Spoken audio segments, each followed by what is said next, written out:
This is Justice Matters with Tim Buxton, coming to you from Yugambeh country of the Commonberry people of the Gold Coast, Australia. I'm your host, Tim, where my sole aim is to share conversations I get to have with inspiring people doing remarkable work to create a world where we all belong. This podcast is brought to you by the Just Travel Company. Experience wonder and unearth justice, and discover the just way to travel today. Visit just-travel.co. Without further ado, here's our guest for this episode of Justice Matters. Well, hey Phil, thank you so much for jumping back into Justice Matters. It's great to have you back on the show. How you doing? I'm good, thank you. It's good to be here. Yeah, it's been a while since we've had you on the podcast, and mate, so much has happened. You've had a newborn baby. We've just got caught up chatting about a whole bunch of things that are happening in your organization and in the world. I'm so excited, and thank you for just making the time as we kind of delve into some, where things are at with A21, as we talk a bit about some of the more popular things that are occupying the people's media with certain movies and different things. But I'd love to really just not only get your thoughts on that, but just really hear your heart for where things are going and how people can be a part of the solution, how they can get involved and do something. So, yeah, it's great having you back in. Thanks, Tim. It's great to be here. Sometimes you wonder, are we in this for some big breakthrough moment where everything just suddenly clicks, or are we in this to just keep plodding away and just see the long-term fruit of it come together? And you never know what could be around the corner that could radically change something. But I think one of the things I've learned a lot from you, and I think is, if I were Chris and Nick Kane, I would be so grateful for in finding you, is that ability to recognize the importance in building a long-term sustainable organizational culture, organizational framework and structure that can really, survive the ebbs and flows of the highs and lows of the work we do. When it's in vogue, wonderful, there's a lot of support, but sometimes it's not in vogue and there's challenges. And is what you're building able to survive that?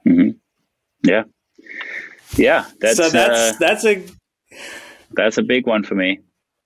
I'd love to talk more about that. But yeah, thank you. I think the older I get, the more long-term focused I become. Not that I'm old at all.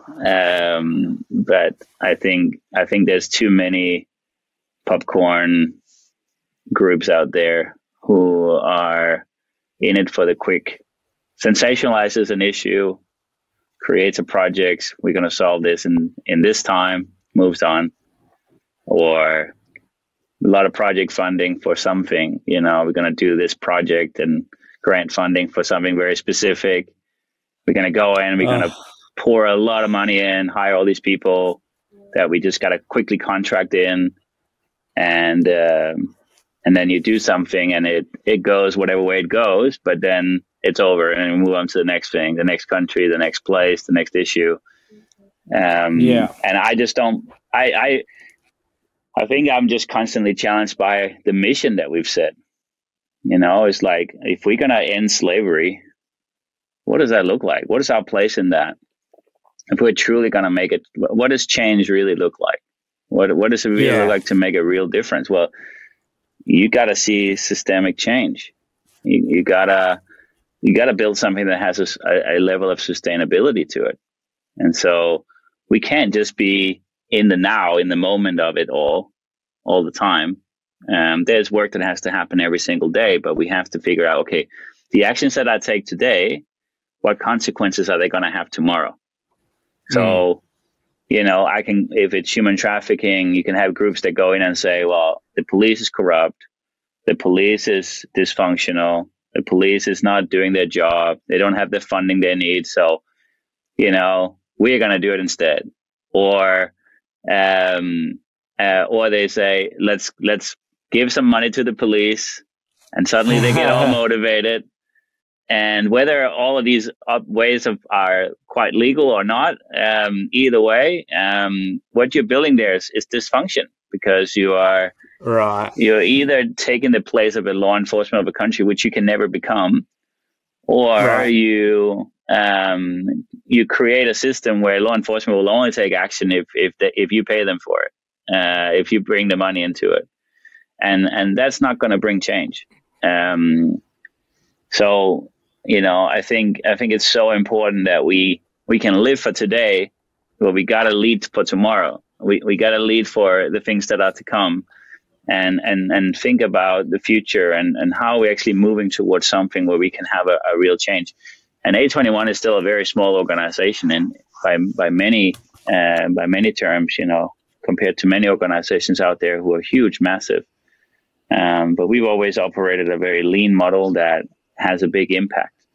And I'm very, very excited about the future. I'm celebrating my 15 years with A21 on Friday.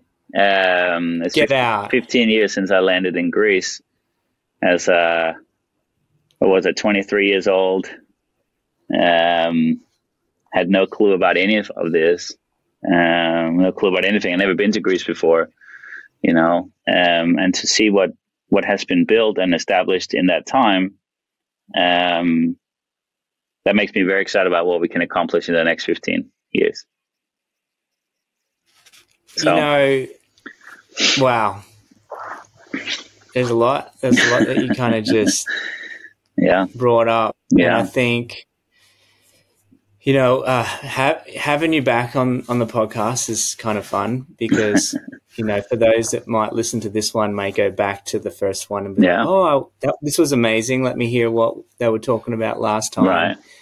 And the things, I don't think either of us will be embarrassed about the passion and the vision and the heart of what we're about. None of that really does change. But I think what you're saying is there's a maturity that happens in your life when you stick at something for long enough. Mm-hmm. And I think the world is needing to see people and organizations that have that kind of grit, that determination, that say, you know what, we're in this for the long haul. We'll ride the ebbs and flows. And like I was saying, one of the things I do love about your leadership style and what you've brought to A21, again, Chris and Nick are probably just so grateful that they found you right at the very beginning, is that sense of like, hey, we've got to build something that's going to last the challenges and the ebbs and flows.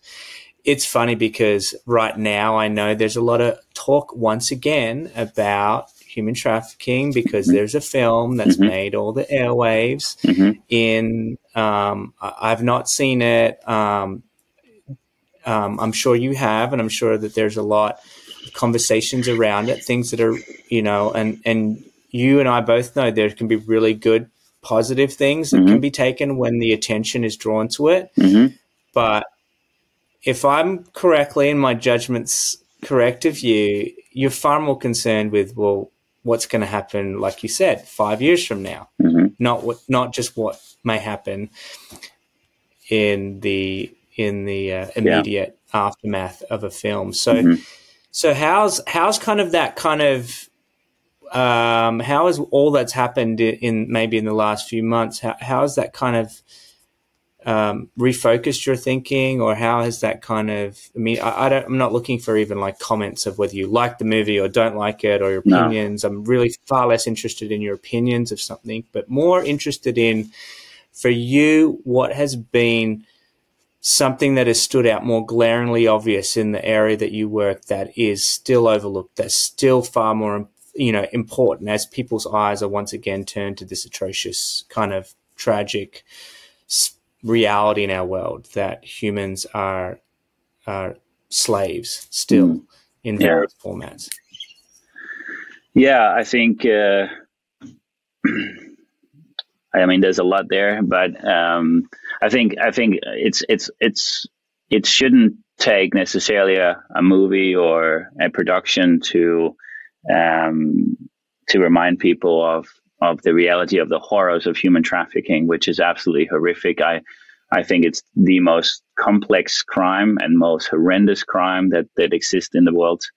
Human beings being sold, traded, exploited against their will, taken advantage of, their position of vulnerability abused and used. None of that has to be sensationalized. It is incredible. It is unbelievable. It is hard to understand, but and it is a huge scale. I mean, the latest reports show over 50 million people today live in what we would call modern day slavery. What's defined as modern day slavery? That's incredible. That's one for every 170 persons alive today. I mean, that just tells you how big it has become, and we, I think the beauty of various things that can bring that to light, a big operation somewhere, a big news story, a movie, a documentary, something that brings it back into culture's view, and kind of arrest attentions from all the other things that goes on in our world, whether it comes to other news stories. I mean, it's important, it's great, but this from all your refugee work, and what you've seen is that people are, there's a war somewhere, there's a crisis that breaks out in the moment, and it captures everyone's attention. But we all know that the work, it goes on. It doesn't end when the journalist stops talking about it, or when it's no longer on my news screens. It's an ongoing work to bring change, to help those people, to change their situations and turn it around. And so, for me, I think it's important that, something like this, something that is newsworthy like that will zoom in on a situation, zoom in on something specific that's happening, and kind of say that is the issue.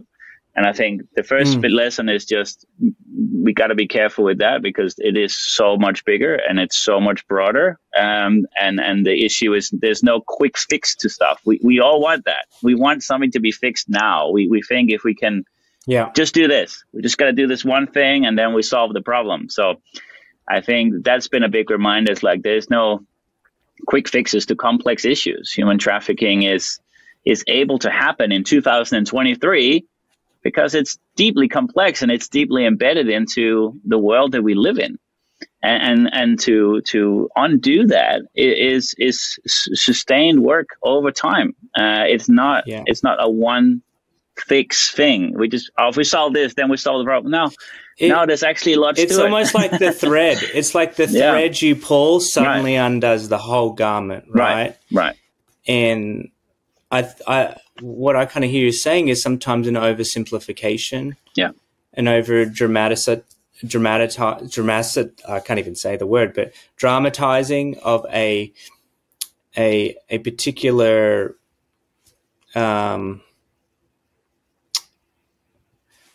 idea can mislead people into thinking who are the heroes, right? Who are the victims, who are the perpetrators, and what that does is that it kind of can reinforce the issue's something over there. Doesn't affect me or involve me, but look at these heroes out there doing wonderful work.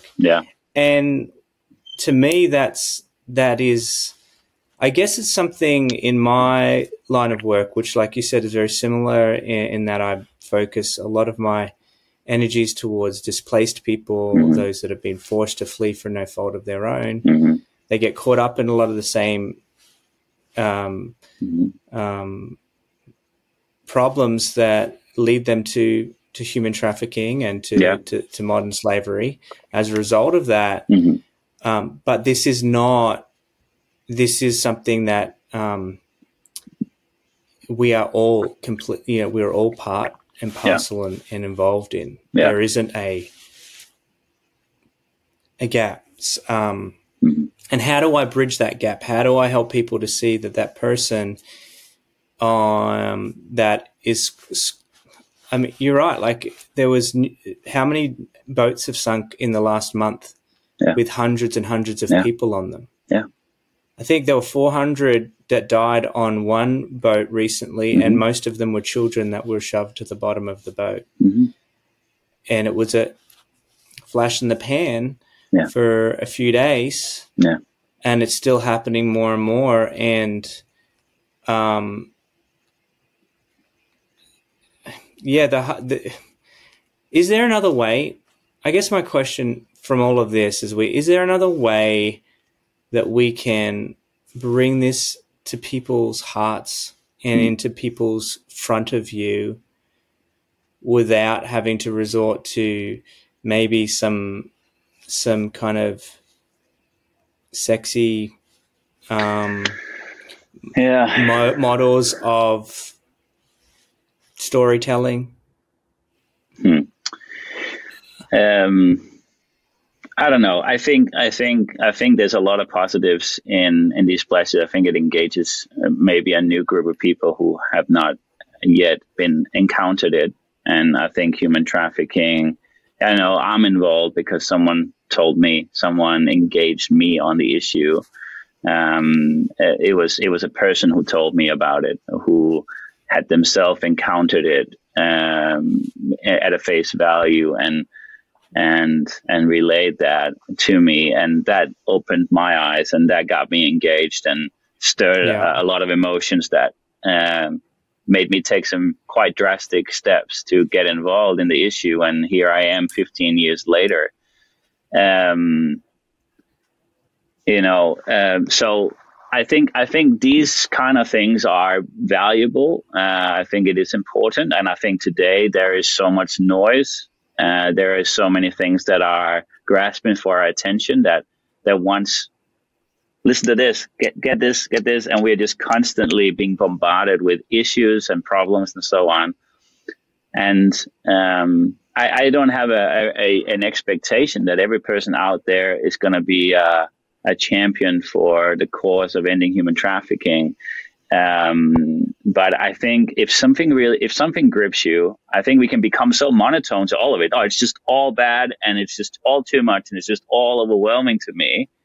I think that's the thing that I would be more concerned about than anything else, is that yes, there are a lot of issues out there, and there's a lot of important issues. And I think one of the biggest dangers today is this compassion fatigue.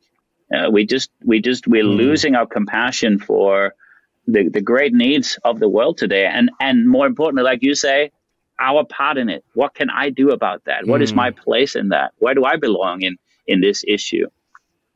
And I think what we have to be advocates for, if anything, is that if there's something that grips your heart, let something grip your heart.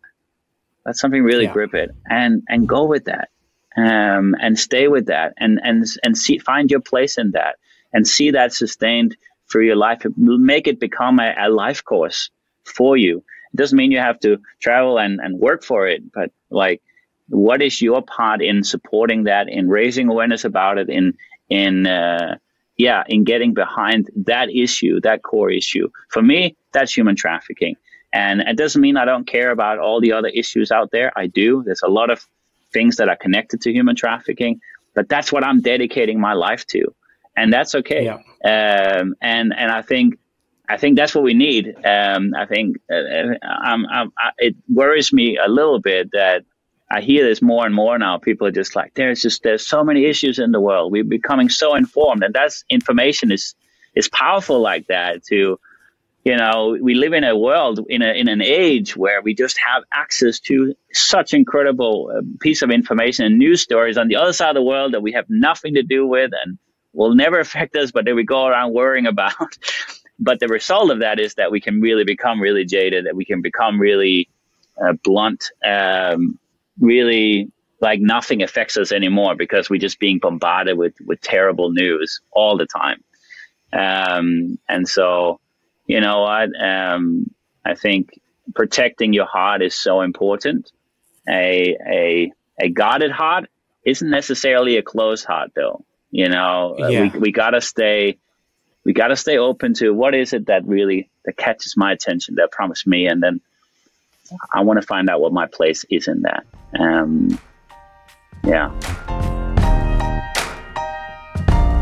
This episode is brought to you by the Just Travel Company, your socially responsible travel concierge. Just Travel is the best kept secret in culturally immersive and justice-oriented adventures. Allow Just Travel to take the hassle out of your next trip and experience wonder and unearth justice. Discover the just way to travel today. Simply head on over to just-travel.co to learn more and book your next adventure. Yeah, I can imagine there's a lot of people that feel overwhelmed too when they see that, and it can be really hard to know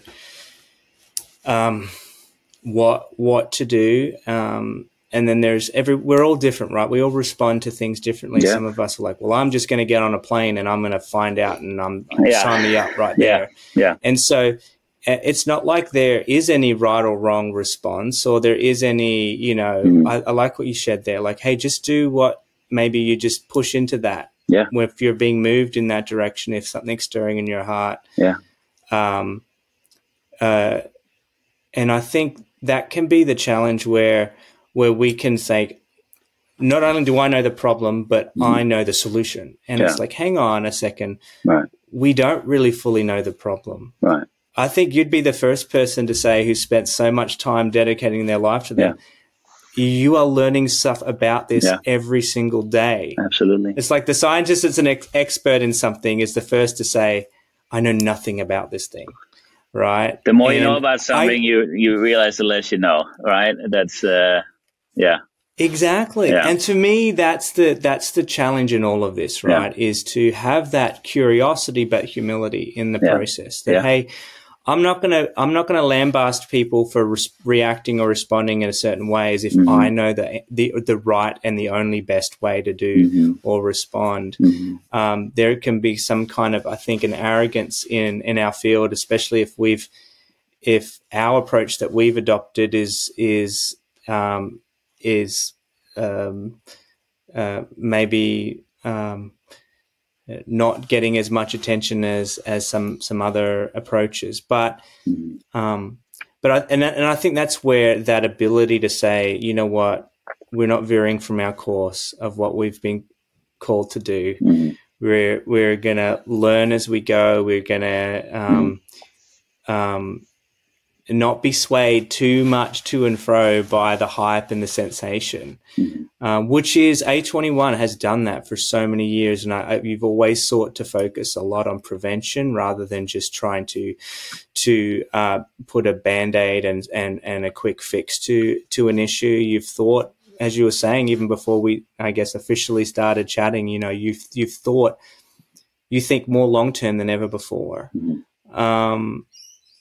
What are some of the long-term things that you're finding now that need to be addressed more than ever in this issue? What's some of the things that you feel as an organization and you personally in this field are some of the most important things to really address whilst people's eyes and hearts are kind of turned towards this issue?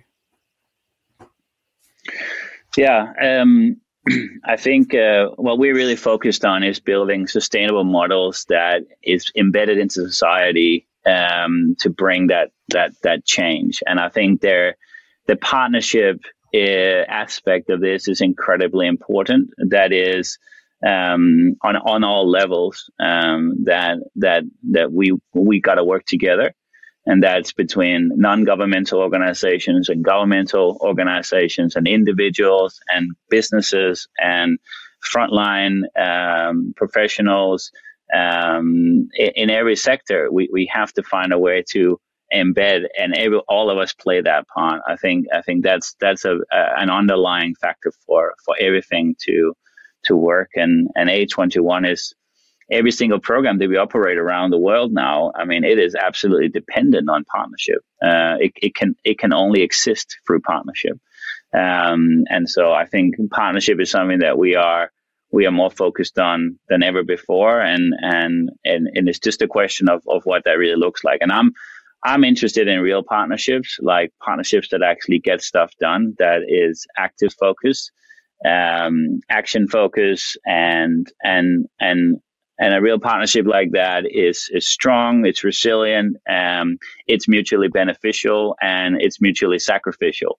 And so those have to be some of the factors.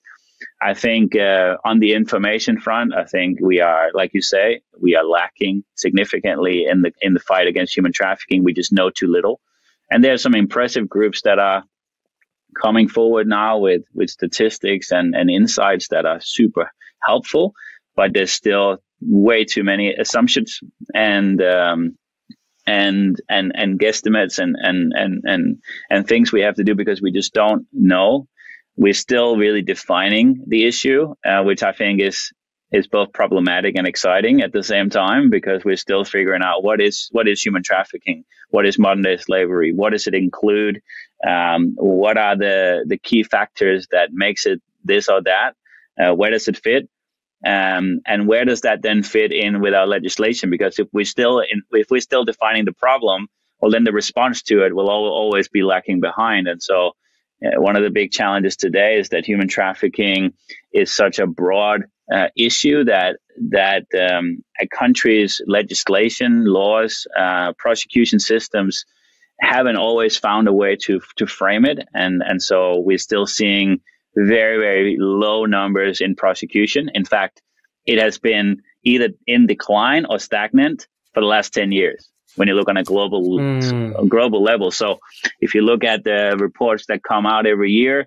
you will see that the world is identifying more and more victims of human trafficking every year.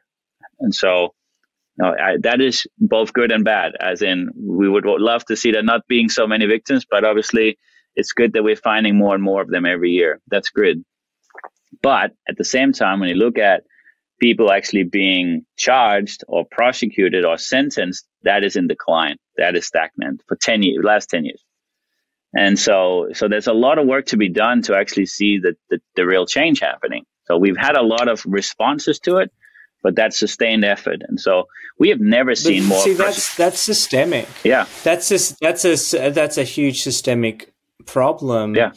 That no matter what, like spot fire programs or projects you do, you're fighting against a whole system that's still like, feeding the beast, really, essentially, or allowing the beast to just go unchecked. I think of we have whole departments in the US, the IRS, dedicated to like chasing down anyone who might potentially like be tax evading and not be paying their taxes. Right. As if that's the most nefarious crime on the planet. Not to say that it's not. Not paying your taxes is a bad thing, but imagine if that same dedication and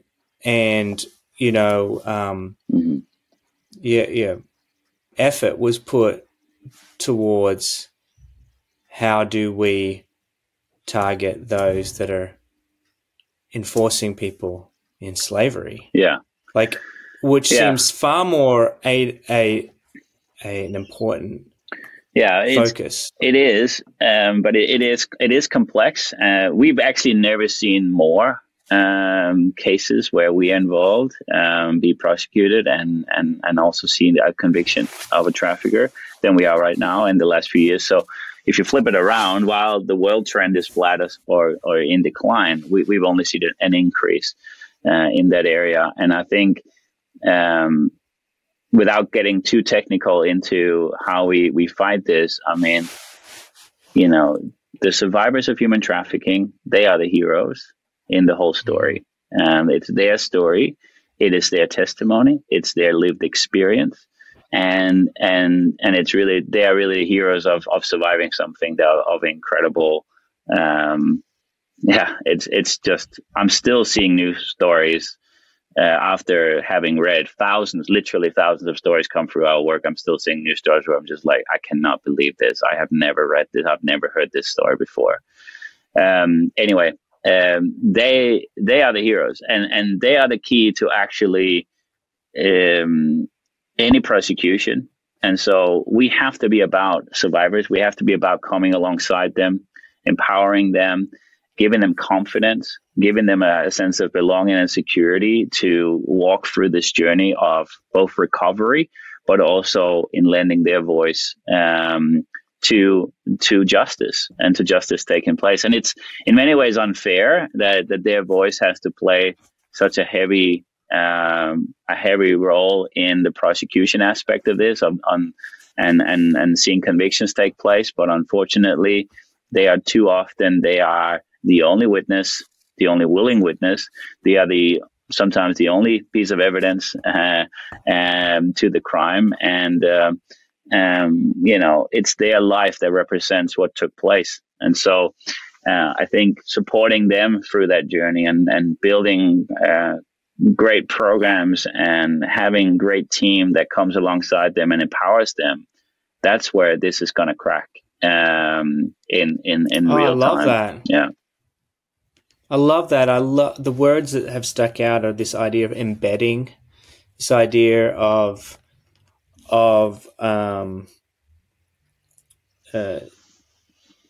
sustainable models within society, and so that's hard work though, Phil. Like that's long-term work. That idea of empowering survivors to walk at their pace, to lead the way in giving them the strength to address this. I mean, that's a much slower, a much more difficult approach, though. Would you say? I suppose, but if we want real change, if we want this to go away, then that's what I believe is required. Now, where this scales is obviously the big question. So how do you scale this? So I'm not suggesting that we have all the answers here at all. But I do believe in our model. I do believe in our strategy. I think we have seen the fruit of it that it works. And I think there is an operational model and a lot of great programs that have come out of our work that is being applied around the world on 5 different continents every single day where we are present now.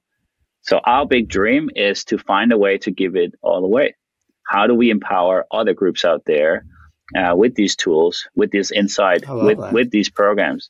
And our dream and vision is really, how do we give it all away? How do we give it all away? How do we use all the things that we've learned, everything, and get it into the hands of all these frontline groups that are out there doing everything they can, but are often under-resourced, underfunded, haven't necessarily gotten the training or the insights, or don't have the network, or don't have the resources to really be effective in that space. And so they have the heart, they have the passion, they have the drive, they got the heart for the cause, and they want to do great work, but they just need some little bit of help. They just need a little bit of come alongside. And so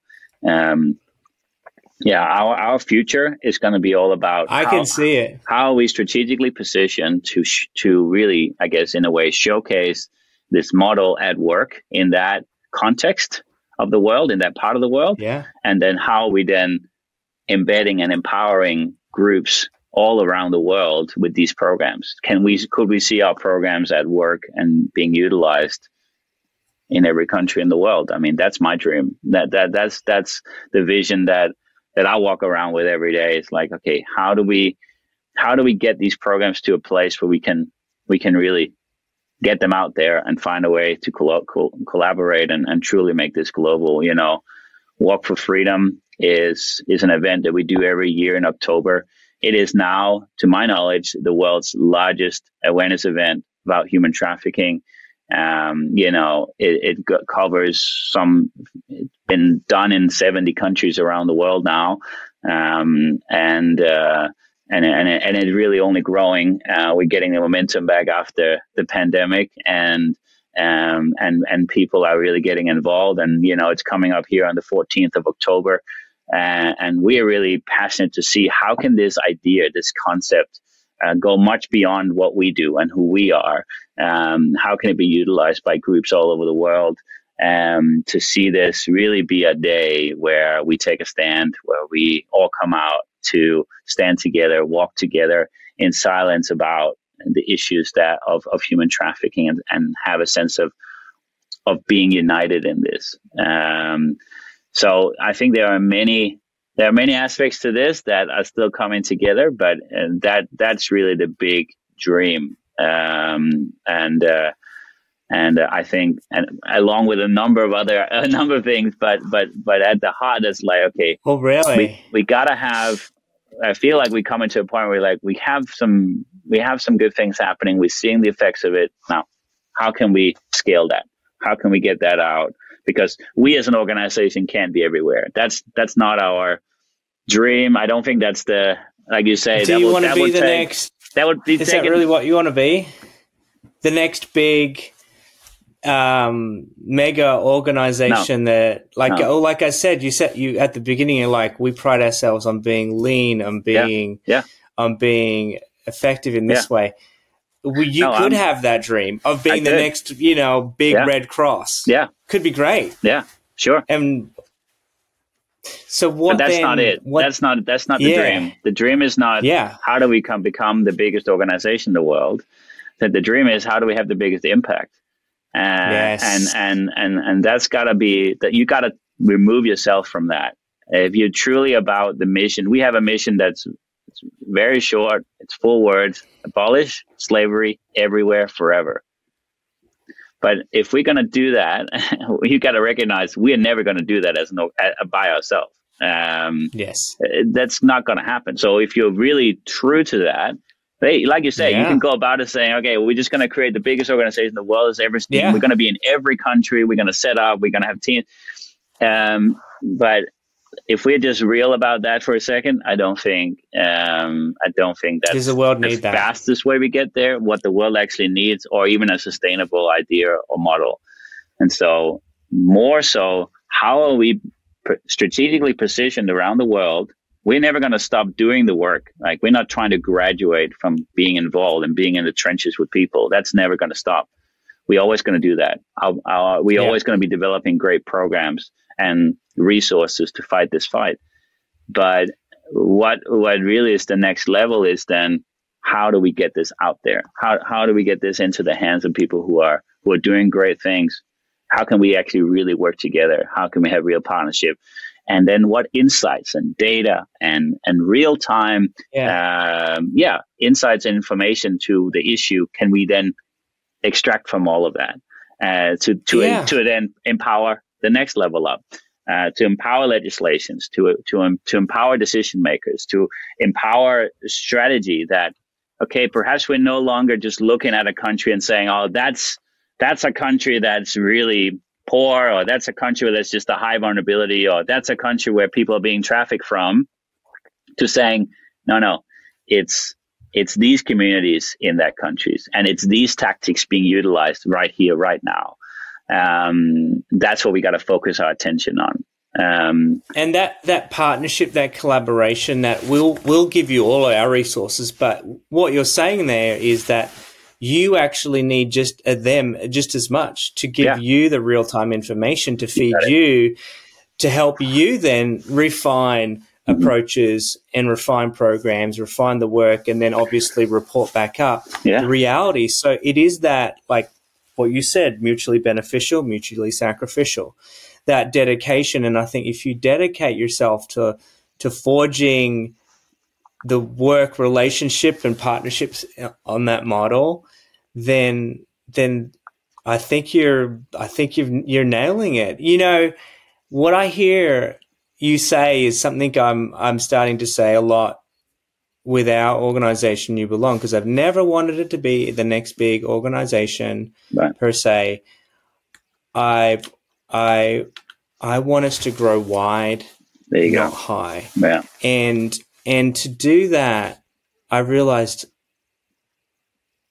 we need to start a movement around this. Right. And a movement around this is like, that's where people sign up for, I'm part of something that, like you're saying, even in your model, this is action oriented. Yes. This isn't about building a structure. This is about moving in a direction. Yeah. And you can almost feel that collective rumbling when that movement gathers steam, and suddenly it becomes a mighty wave. And that walk for freedom is not a walk. It is a like river of freedom walking down streets, and that's the difference when you want to give something away and empower people rather than build your own thing about it. Yeah. Oh, you got it. I think building a movement is a great objective. I will never declare one, because I think movements are observed, not declared. But yes, I like that. So we gotta just sustain the fire and keep fueling the fire, and keep that going. Keep informing people. Keep showing people that we can have an impact. So as an organization, we always say that we are driven by radical hope. It's not the terrible story, the horribleness, the crime that's the focus. The focus is that we can make a difference. We can make a change. And I personally believe that hope is sustainable. Fear and anger, it's great kickstarters for projects. I mean, it can really get people engaged. But if you don't find a way to replace that with a sense of hope and purpose and make that a sustainability in you, I mean, you're going to run out of steam real quick, because anger will not sustain you. It will just destroy you. But being driven by hope, that, hey, you know what? I actually think we can do this. We can actually see a change. We can make a difference here. We can see this change. We just got to stay with it. We got to not give up. We got to not grow weary in doing good. We got to not become fatigued in our compassion, but keep a pure heart and keep running, fighting the good fight. Keep doing the good work, and we will reap a harvest. We will see a change. We will see the difference in this space, if we do not give up. Man, I'm getting myself fired up over here, but we really live this every day, and we believe in this. That there's something special here that we can do in our lifetime, in this generation, in this century, to make a difference. Well, you and I, we started this off script talking about our kids. Yeah. We have every reason to leave them a world. Yeah. In which their friends, their who knows where God will take them in this wide world to live as professionals, as people involved in whatever course of life they live. What world are we leaving them? Yeah. And so you and I think equally have that dedication, that passion. We want to leave a world where people belong, where people are free, where people have every and equal opportunity to thrive, and to be what they deep down want to be and contribute in this world. And I loved how you kind of shared, about this notion of a movement not being declared but observed. And I was thinking, but it is something, as you've kind of talked, that we can all be part of, right? Like we can all bring our piece to the puzzle, to be like, this is how collectively we can move in the same direction. Yes. We're gonna have different gifts and different angles that we can provide and bring, but it is going to be collectively moving towards that common goal, driven by hope. Man, yes, I love it, dude.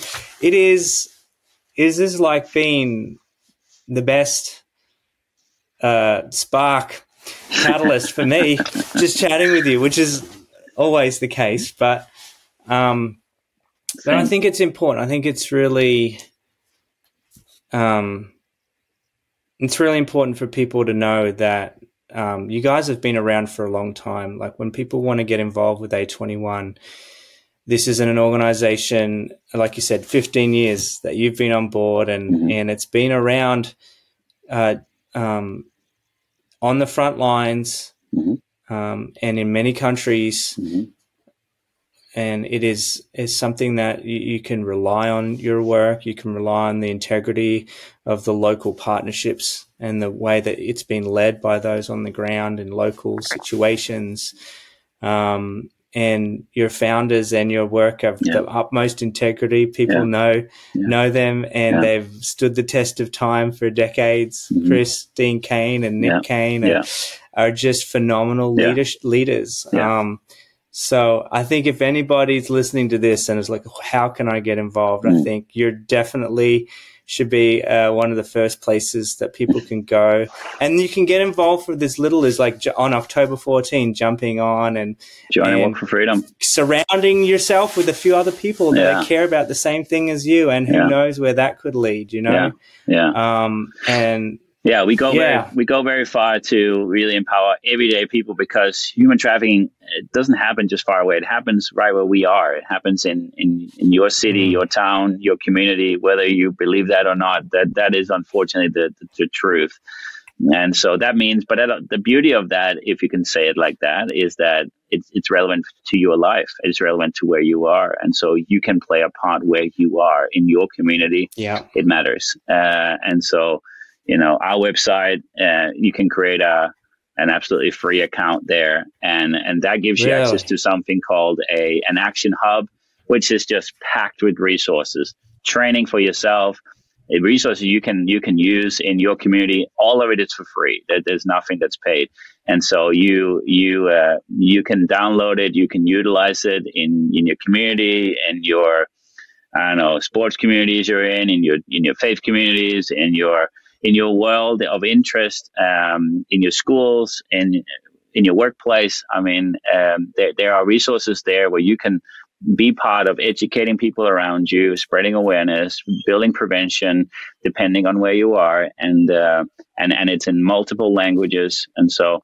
I would encourage anyone there to check that out. What an amazing resource, the Action Hub, you said. Action Hub, yeah.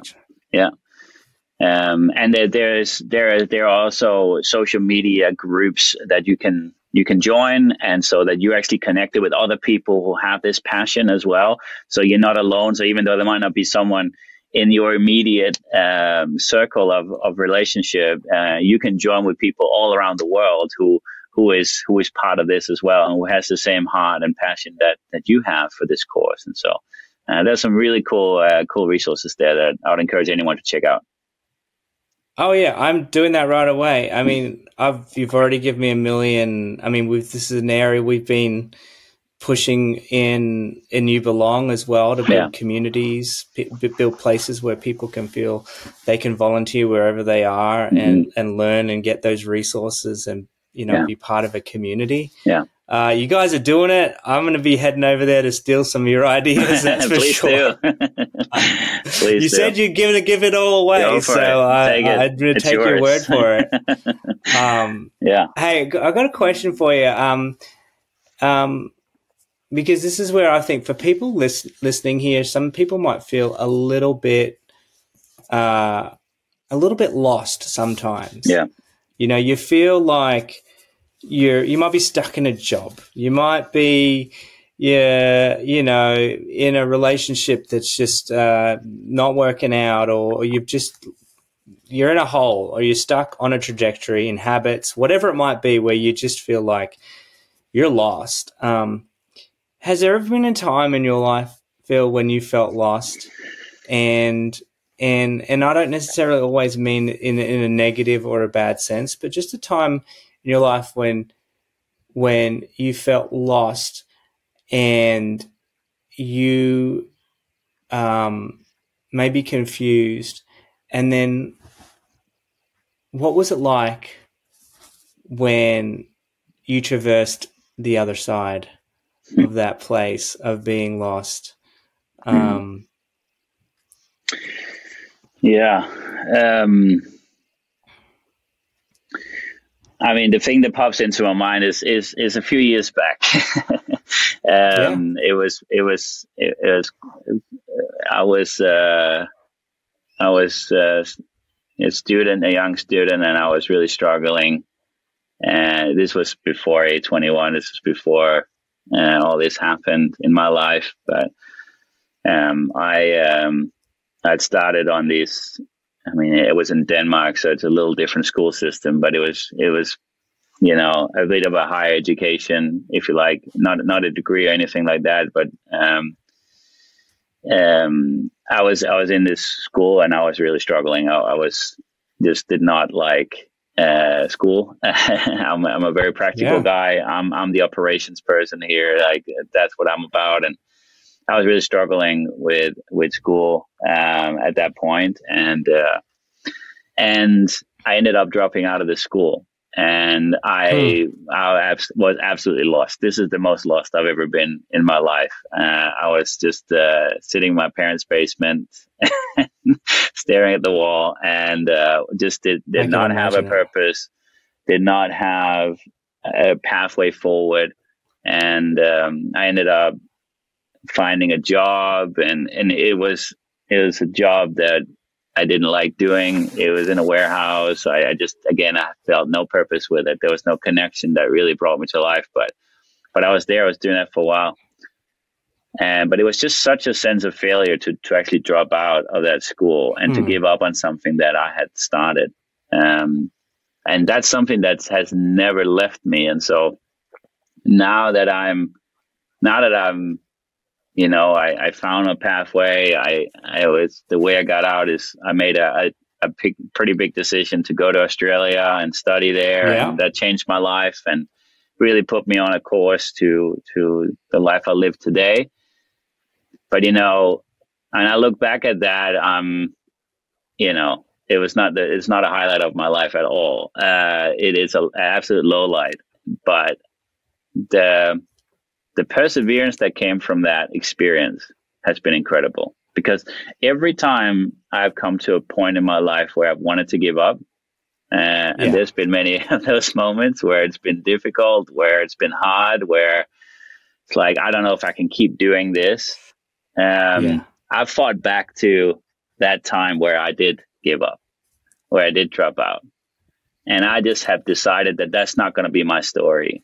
That I'm not going to be someone who gives up. That's not going to be, I've tried that. It's not a great feeling.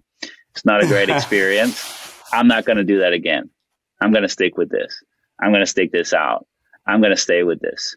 And so something that was actually an incredible failure in my life has really become an incredible strength and resilience. Yeah. And today I'm almost done with my master degree now. I'm studying in the midst of all of this as well. And goodness, that's for me, just personally, an incredible achievement to get to that. Even though it's so much later in life, I'm catching up. I'm writing the wrongs of the things that I feel like was a failure. What was a really tough season has really become a strength in my life. Phil, thanks for sharing that. I know there's probably so many people listening that have dropped out of things, that have made similar decisions. I know I dropped out of uni like you. I'm staring at a graduate certificate in business that I completed a couple of years ago because I dropped out of uni. Yeah. I can relate to you in so many ways. What I think is so wonderful and redeeming, though, is that in that pathway of like getting completely lost in your direction, where you're heading, what you're doing, you didn't feel like you were doing anything of purpose, you weren't fulfilled. You made a courageous decision to go on an adventure, to go to Australia, to make a big, unknown, so many unknowns about would this even do that. And I think the getting lost part is almost necessary to truly discover, like, what is it you're willing to fully live for and go out for. And look, if anyone wants to listen back to our first episode, you meet your incredible sweetheart there. You've now got 2 amazing children and 15 years with A21. And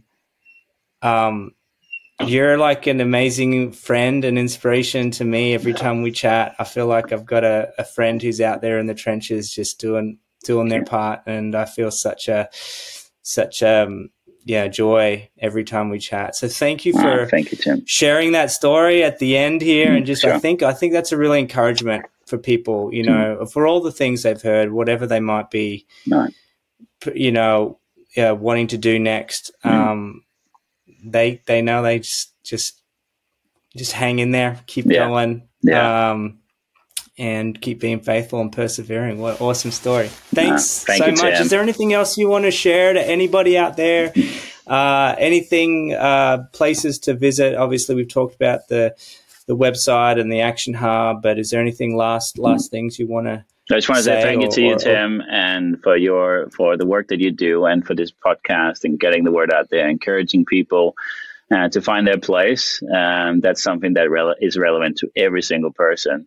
But you've always inspired me as a guy who is doing incredible things, but more than anything, is just an authentic, genuine guy, a good guy that I want in my life. So I'm really grateful for our friendships and for connecting like this and for everything that you are doing and continue to do.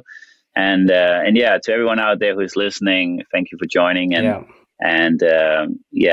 just believe that there's incredible things on your life that you're not here by random, but Absolutely. There's something that your life can contribute to. And I really encourage you to find that, to keep your heart open, to not close it up, but to keep it open for what that might be. There are skills and talents in your life that can make a difference and can do good things and can make this world a better place. And I really think life is so much more than studying, working, and having friendships, and although all those things are great, your life can play a bigger role. And so, as an organization, if you're passionate about human trafficking, we want to do everything we can to empower you. And I've shared some of those resources. I hope you'll join us on October 14th. It's going to be epic. There's walks already on our website. You can find it. There's this big Google map. You can kind of open it up, zoom in on your area, and you can literally click on where it's you should check that out, Tim. It's really cool. I love that map. You go on there, a21.org/walk, and scroll down to the big map, and then you can find where you are, or just zoom out and see all the walks happening all over the world. There's hundreds of them now, and you can find something near you, and I hope you're able to join that, or perhaps consider hosting one yourself. And so, let's all come out and be part of that day, and show that we will not stand for a world where people are being trafficked and sold. That's not the world we want to live in. And so, I think we can make some big waves that day. So thank you, everyone. Thanks, Phil. Yeah, absolutely. Thanks for making it to the end of another episode of Justice Matters with Tim Buxton. It is an immense privilege to share these conversations and inspiring people with you. To learn more about how you can get involved or learn more about today's guest, head on over to the show notes or episode description. This podcast was produced by the master himself, Jose Biotto, with just a little bit of help from me. The featured music is the song Turning Over Tables by The Brilliance. Lastly, to my Patreon community out there, thank you so much for your support and generosity. Without you, this podcast would not be possible. If you'd like to become a Patreon and get exclusive access to behind-the-scenes content, visit patreon.com/Justice Matters and start your Give What You Can monthly contribution today, and join me and so many others in creating a world where everyone belongs. Until next time, thank you for subscribing and sharing this podcast with your friends. Justice Matters with Tim Buxton acknowledges and pays respect to the past, present, and future traditional custodians and elders of this nation, now known as Australia, and the continuation of cultural, spiritual, and educational practices of Aboriginal and Torres Strait Islander peoples.